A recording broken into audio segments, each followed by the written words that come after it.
महाराष्ट्रात आणि देशामध्ये आरक्षणाच्या मागणीची आग लागलेली असतानाच त्यातच मागासलेल्या जातींना समाजाच्या बरोबरीने उभं करण्याकरता डॉक्टर बाबासाहेब आंबेडकरांनी संविधानामध्ये मागासवर्गीय, आदिवासी, ओबीसी इतर सगळ्या प्रवर्गांना रिझर्वेशन त्या ठिकाणी दिलं। आणि असं असताना काँग्रेसचे ज्येष्ठ नेते राहुल गांधी यांनी विदेशामध्ये जाऊन माझ्या देशातलं रिझर्वेशन आम्हाला संपवायचं आहे अशा प्रकारचं वक्तव्य त्या ठिकाणी केलं। म्हणजे काँग्रेसचा खरा चेहरा आणि त्याच्या पोटातली मळमळ त्यांनी त्या ठिकाणी ओकून दाखवली।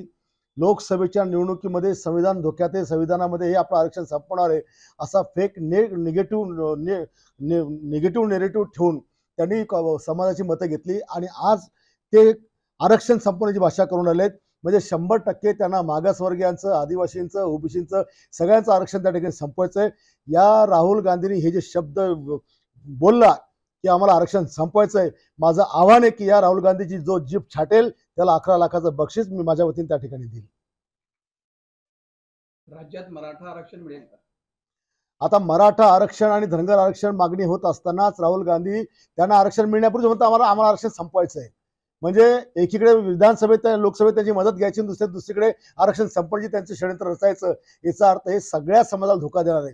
जसा बाबासाहेब आंबेडकरांना यांनी धोका दिला निवडणुकांमध्ये, तसा आता बाबासाहेबांच्या संविधानाला धोका देण्याची तयारी काँग्रेस पार्टी या ठिकाणी करत आहे।